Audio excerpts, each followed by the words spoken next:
Alright, evening. Just a disclaimer, no, ano tawag dito? Ang topic natin for today is about fried chicken, which is the Kanto style fried chicken. Disclaimer is, i-share ko lang sa inyo kung ano yung alam ko.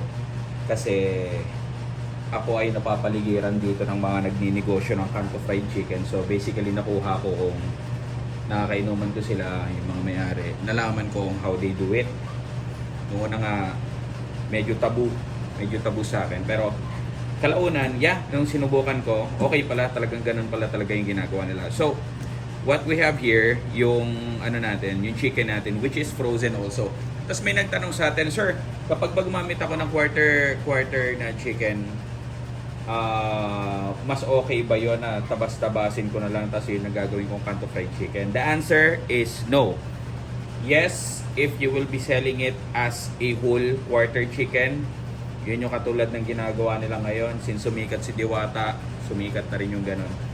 But if you will be selling it for 25 pesos per piece, katulad ng mga tinitinda, may mga lieg, may mga ganyan, then hindi yon practical. So, sa ganitong one whole chicken, ito na yung tino natin yung binili natin na frozen whole chicken. Kailangan mo to mapalabas.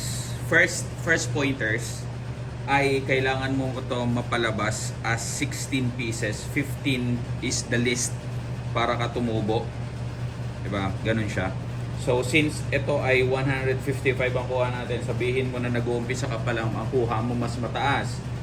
170, 180, or katulad ng mga binabalita ngayon, naabot raw ng 250. So, kailangan magkaroon ka ng buffer kasi hindi naman pwede. So, crack natin sa gitna. Yan. Nakalimutan ko palang i-share dito kasi wala siyang lieg. Kapag nag-ano ng Kanto fried chicken kasi kasama yung lieg pero binibenta nila sa mas murang halaga yung lieg. Okay? So, cut natin to. Ang alam ko is bilangin natin kung makukuha natin yung katulad ng ginagawa nila. So, tanggal natin to. If I'm not mistaken, isa to, one is leg. Then, cut natin to into 2. This is your thigh. So, 3 na yan.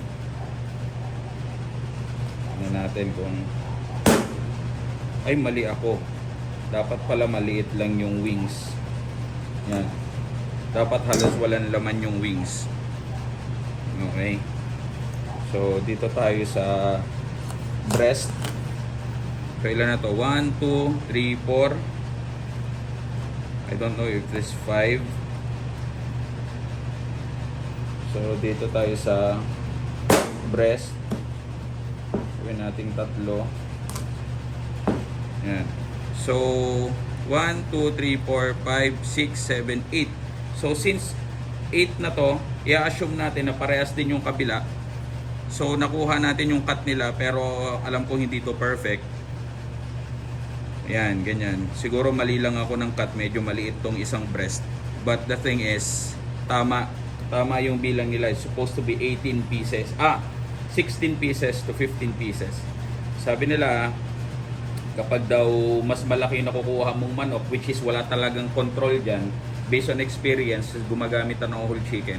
Kung ano lang yung available sa market, yun lang talaga yung kaya mong bilihin. Gagawan mo talaga siya ng paraan. Ito hindi na to kasi masyado na tong buto. So leave it as it is. Cut rin natin tong isa. Pupurol ng mga ano. So same.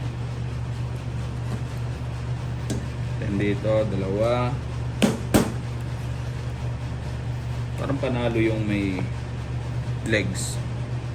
And again sa mga perfect sa di ba? University of YouTube na magagaling tsaka mga pogi, no. Hindi ko expertise ang Kanto fried chicken kasi naniniwala ko na iba ang market na tinatahak ko.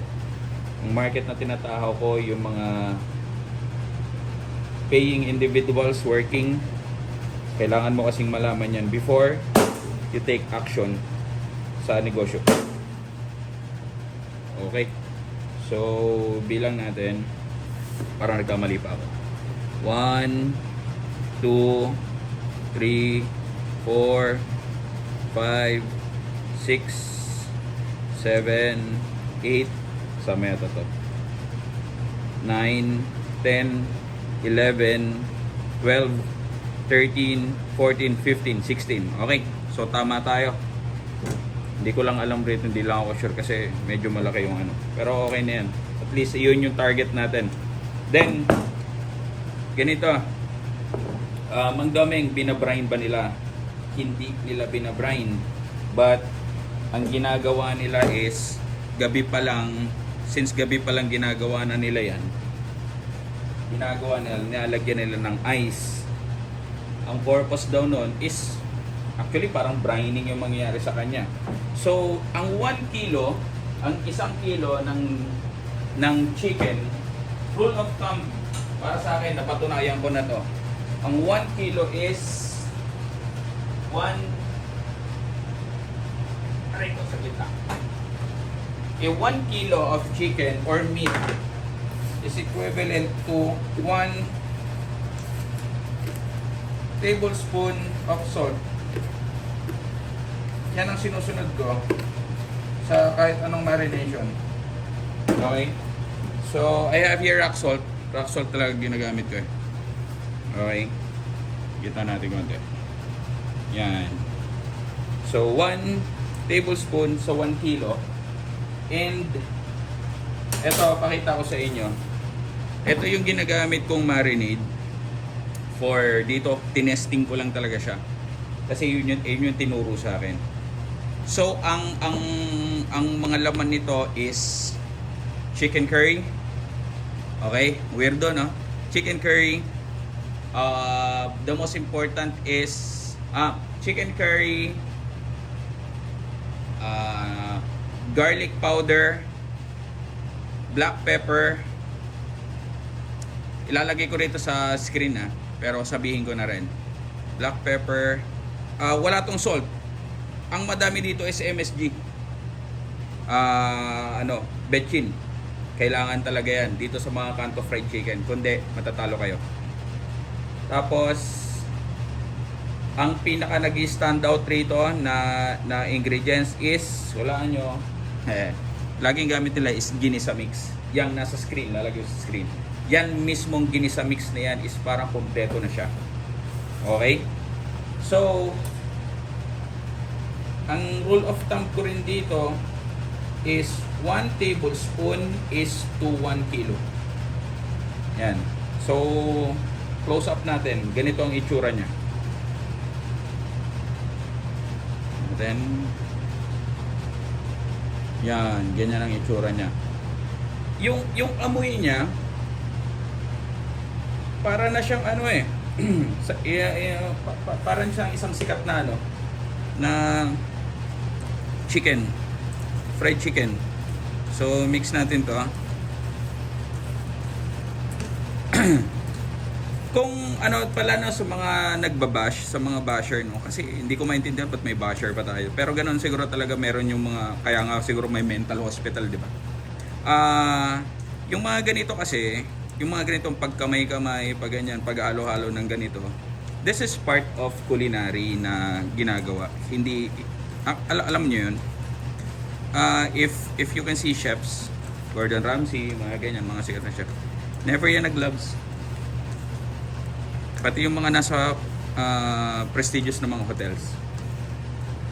Siguro nag-gloves lang mga hipokrito, yung mga ganon na ayaw, alam mo yun, na talagang pinagkakakitaan nila yung pagpapanggap sa social media. Pero since napadpad ka na rin dito at pogi ka, cute ka, tulad ni basta yun, boring daw tayo. Edi syempre papatol tayo dyan. Ay, labo pala. Ayan. Ayan, malinaw na. Okay. So, coating. Ayan. Now, ganito ang gagawin natin. Since, leave muna natin to. Then, ituro ko naman. Kahit 15 minutes lang to, okay na to. Leave natin yan. Then, gawa tayo ng, natin. Ng butter natin. Yan, ganyan siya. So, ang amoy niya matapang. As in, matapang yung amoy niya. Okay, punta naman tayo sa flour. Dito pa lang sa harina, kailangan meron na agad kayong malaman kasi hindi nila sinasabi or hindi sinasabi sa kahit anong pinapanood nyo kung ano ba nga bang harina yung gamit nila. Kasi, mga ma'am sir, iba't iba kasi ang harinang nabibili sa palengke. So, first of all, kailangan nating magtipid kasi nga, Kanto Fried Chicken nga yung gusto nyo i-offer, gusto nyo ibenta. So, kailangan, doon pa lang sa harina, hindi ka na masasaktan sa presyo dun sa costing mo. So, ang gagamitin natin is third class. Third class na harina. Hanapin nyo lang third class. Okay? Kasi, alam nyo yun, the reason why kaya yung iba hindi kayo natututo kapag may mga nagtuturo sa Facebook, social media, TikTok, kasi hindi specific. Kailangan specific yan. If flour ang gagamitin nyo, ano ba klaseng flour yan? All-purpose flour? First class, second class, third class, kasi iba't iba ng presyo yan. Then definitely maliligaw kayo pagdating sa costing nyo kapag merong part doon na nagmahal, diba? So this is third class. Ito yung pinakamura based on my observation sa palengke. So we have 2 cups. Hindi rin ako nagme-measure nito. Hindi ako nagme-measure. So may 2 cups ako ng flour and I have here paano mo sabi? 1/4 cup? 1/4 cup of ano ba tawag yan? Cornstarch. Okay. So, since meron na tayo rito mixture ng flour tsaka cornstarch, maglalagay din ako nung marinating mix natin. Yan. So, maglalagay ako rito ng 1 tablespoonful. So, this is already ready na to for breading. Nasa inyo on how you will be able to adjust. And again, sa mga bago sa channel, no, hindi ako vlogger, no. Simpleng nag-upload lang tayo sa YouTube, di tayo vlogger. Pero paano ba masasabing vlogger? Mga vlogger yung ano, siguro they are doing it for a living na. Kasi hindi naman tayo. Okay. So, yan. Ready. Okay. So, nakapag-rest na to. Okay na. Ayan. So, what we have to do here is go dyan. Yan, lalagyan natin ng cold water. Sabi nila, yung cold water daw, kapag nilagay natin sa butter, ang ginagawa niya raw is para hindi bumitaw yung breading. Ayun ang sabi. Yun na rin ang ginagawa ko siya. Tapos lagyan natin yung breading mix natin. Then, tignan natin yung consistency kung okay na. Bago natin siya. Kung di ako nagkakamali, they are calling this as a wet dry. Dry, wet, dry. Nga ba ito? Basta ganun. Is wet, dry yata. Dalawa lang. So, if you can see, na okay na, mukhang kulang pa. So, dagdagan natin ng water to. And, dagdagan din natin ng dapat ang consistency niya is medyo fluidy.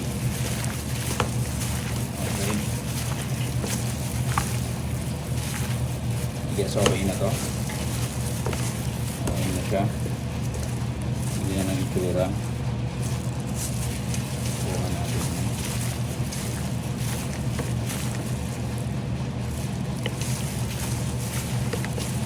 Yes, okay na yan.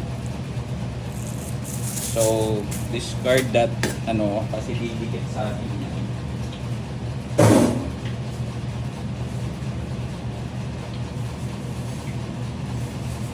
Change gloves to make sure walang didikit, no? Tapos, kuha tayo ng lalagyanan.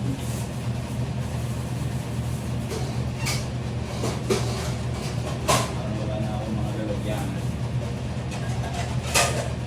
Tray.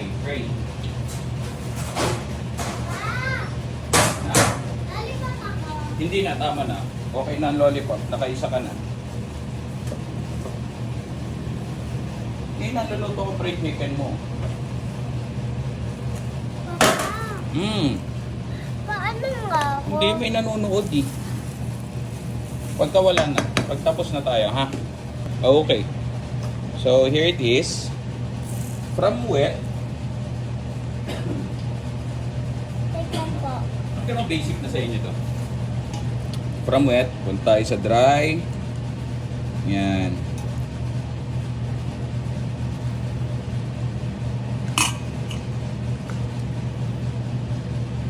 Parang sa akin ang key technique dito talaga, kailangan overwhelming talaga yung breading. Kasi kapag tinipid mo yung breading, hindi talaga siya makukot ng maganda. Okay, teka lang guys. So di ba pag nakikita nyo yung mga titinda sa ano,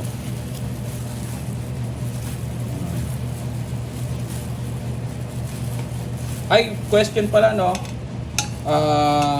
Sir, pwede bang i-brine? Yes, definitely. Kaso lang, yung sila kasi, ang dami kasi nilang parang salang everyday. Parang tinanong ko rin sa kanila yan, hindi naman daw nila ginagawa. Pero it's up to you. It's up to you. Make sure nyo lang na kumulo yung brine nyo. Kasi, magiging prone sa spoilage yun kapag hindi kumulo, since tap water ang gagamitin. Pero na lang kung distilled water gagamitin nyo. Another question yun, bakit kung tap water, sir? Tap water consists of a lot of ano eh, alam mo yun, some of it may mga bacteria, kaya nga tayo nagmi-mineral water. Okay, so yan, okay. Ngayon, make sure lang na okay lahat. 1 2, 2 bilang na. 3, 4, 5. Dagdagan pa natin para maisalang na ako. Ako pa ano? Hmm. Ano ako? O ikaw, lagay mo dyan. Sige, lagay mo. Sinabi mo lang itong Sige pa anak. Lagay mo pa anak. Also sa pagsasalang. Teka? Oh sige. Ang nagkakalat tayo na. Also sa pagsasalang, ang pointer sa akin ng mga tropa ay kapag mabubuto mo na. Kapag malalaman magkakasama. Mas masarap po yung mandomik po. Ay, mandomis! Ano yun? Self-explanatory naman siguro yun kasi yung mga bony na mga chicken mas matagal maluto kaysa dun sa mga breast part. Ano ba yan? Ang gulo ko na.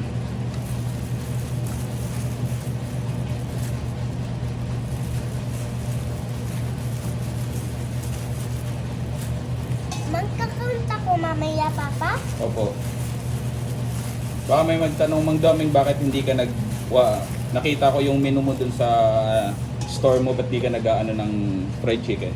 Napakalaki yung hindi ako kontento sa mga nalalaman ko sa fried chicken para i-offer ko na siya kasi gusto ko kahit paano, alam niyo yun, naiiba tayo.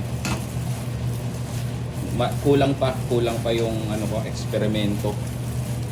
Okay na anak ko. Yan. So, Sabay tayo mag-ayan. Sabay tayo mag-ayan. Anong ayan? Ayan. Sabi ko? Opo, yung ayan. Ba't ba kasi ang liit nung kinuha kong lagyanan? Pero tong fried chicken natin, marami ng pinayaman to. Yung simpleng-simple lang yung ginagawa negosyo nung kapitbahay namin dito. 1.5 tons of chicken every day. Ganun kalupit. Okay. So, tignan natin kung ma-achieve natin ng tama, especially yung ano niya, alam niyo yung crust niya, tsaka yung ano bang tawag sa ganun, magiging yung itsura niya flaky. Yun yung inahabol natin eh, yung flaky. Teka lang na. Maging flaky siya. So, nabol natin parang 5. si Jollibee. Andiyan na si Jollibee. Sabi na yan. Sabi? Okay, gusto na. Sarap to. Mang Doming, yung pinag-anuhan ba niya na breading, pwede pa yan itago. Tapos huwag nyo nang tangkain. Salmonella na yan. Okay. So, let's go. Let's go. Lutuin na natin. Yan ang itsura niya. Ayan na po si Mang Domex. Luto. Papa. Okay. So, meron na tayong naka-ready rito na ano, no? Naka-ready na matawag rito, kalan. Tingnan natin kung okay na. For me ang temperature niyan para sa akin is 280 to 300. Para sa akin yan. Wait lang, nak, sige lang. 280 to 300. Pero ako kasi diyan ako nag-a-adjust. So, okay. Good. Ang gamit natin mantika is used oil, ha. Galing yan sa chicharon. Ayan. So, legs. Hanapin natin isang legs. Saan yun? Yun. Legs. Ganito yung likod. 5 part. Make sure not to crowd. Dahil babagsak yung temperature ng mantika. Ang mangyayari sa kanya is mag-absorb ng mantika yung breading, which is ayaw natin mangyari. So I think okay na yon yung mga bony prominence natin. Good na yung mga bony.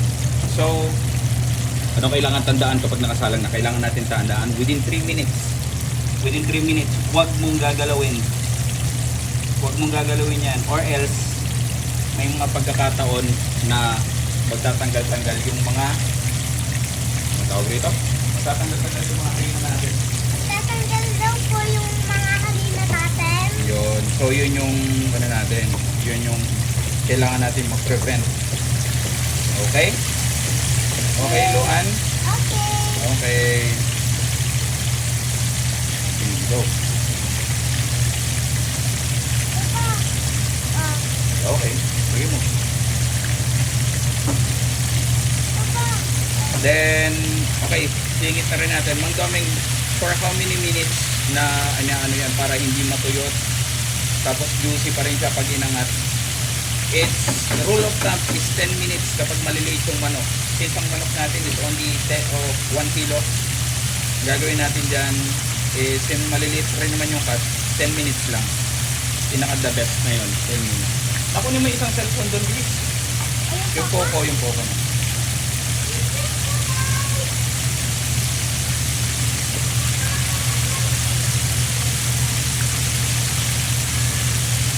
Opo.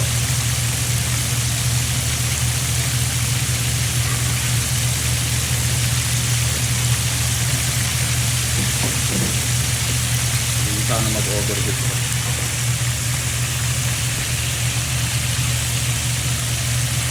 Naluto parang shirt. Parang shirt, oh. Guys.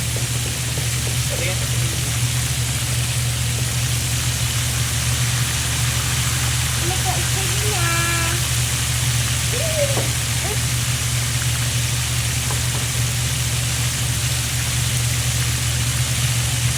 Okay. So naka 3 minutes na tayo. Yan. Just maintain lang yung ano, tignan-tignan nyo rin.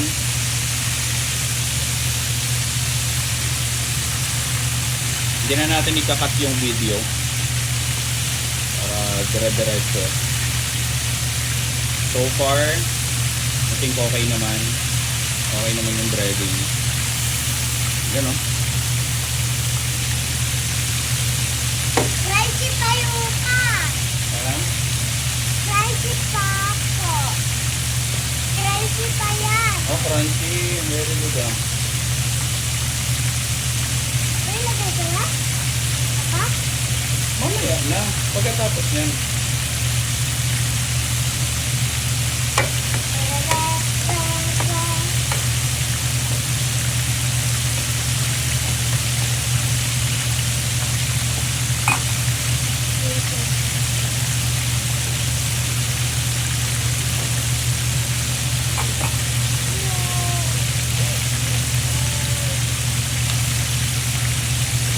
Tapos kapag ninegosyo nyo ito, always make sure na pagkakasalang, no, yung mga naiiwan ng mga breading, tanggalin nyo yun. Kasi para hindi masyadong, hindi naman pwede sa ganitong negosyo na, alam nyo yun, araw-araw kayo magpapalit ng mantika, hindi naman pwede yung ganun. Tatalo kayo dyan. The reason why nga kaya medyo mahal yung mga kilalang mga brands, kasi ganun yung nila, yung costing nila, medyo mahal. Kasi may standard na sinusunod yun eh. Pero kung kanto-kanto lang, kailangan talaga pang masa, then make sure na ingatan nyo yung mantika. Tulad yan. Kapag kataas ng salang na yan, merong mga lalabas dyan. May mga maiiwan sa ilalim, then kailangan nyo makuha. Once na yung chicken nyo umangat na, yan, nakikita nyo, umaangat na. Sure ko naman na alam nyo na to. Pag umangat na, that's an indicator na malapit na siyang maluto. Okay? Indicator natin yan. So I will give it at least mga at least mga 1 minute na lang to. Then liliit lang naman talaga nung liliit lang nung wings, ang liit lang din ng mga parts. Nabigyan ko ng 2 minutes na lang para sure tayo sa legs. 0, 1. 0 pa rin. Sino siya? Sino siya po? Sa kayo?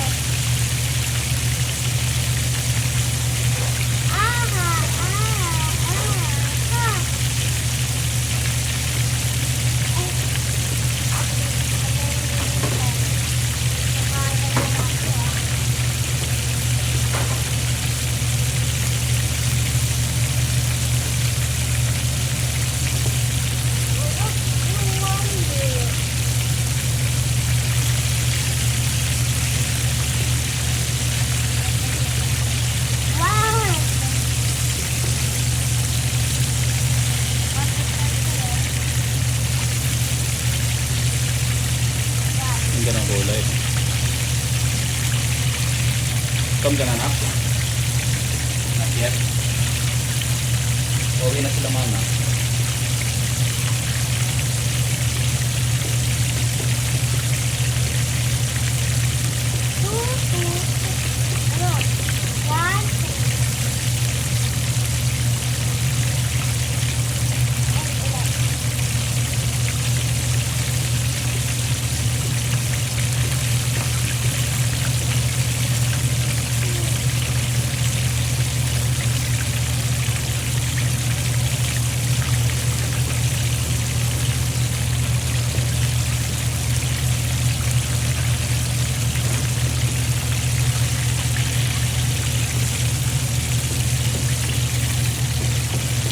Okay, nasa 8 minutes na tayo. 8 minutes mark. I guess okay na to. Okay na to para sa akin. So, tignan natin.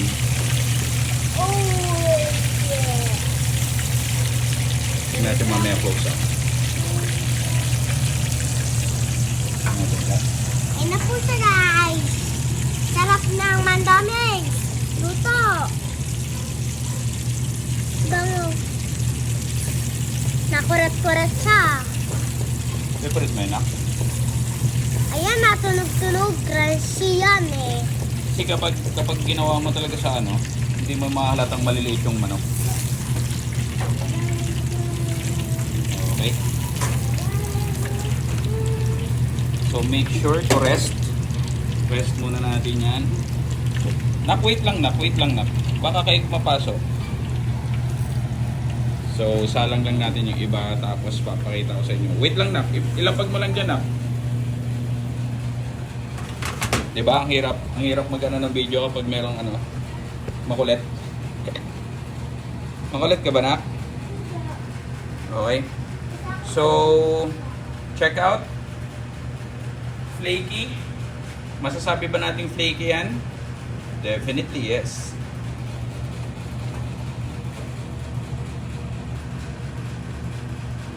Okay ba? Okay naman no? Okay naman. Yan. So, rest muna natin dyan, then isa lang natin yung kabila. Alright, here's our finished product. So, sa akin, kuha tayo ng isa. Kung mahilig ako sa breast natin kung okay yung loob niya. Yan. Yan. Juicy? Okay? Good? Tama lang tayo. Less than 10 minutes. Yung saltiness,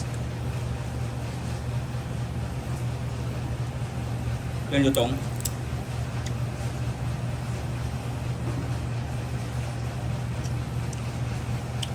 ang init, pero okay. Sa akin, okay ha, sa akin. Kung ikukumpara mo dun sa mga binibenta sa sa mga kanto-kanto, malaking diferensya nito. Yung lutong na.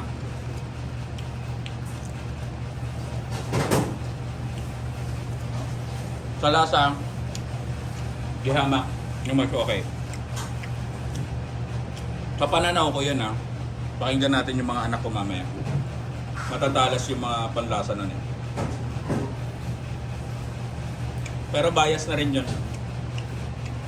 Kasi, lagi ko naman niluluto to sa kanila.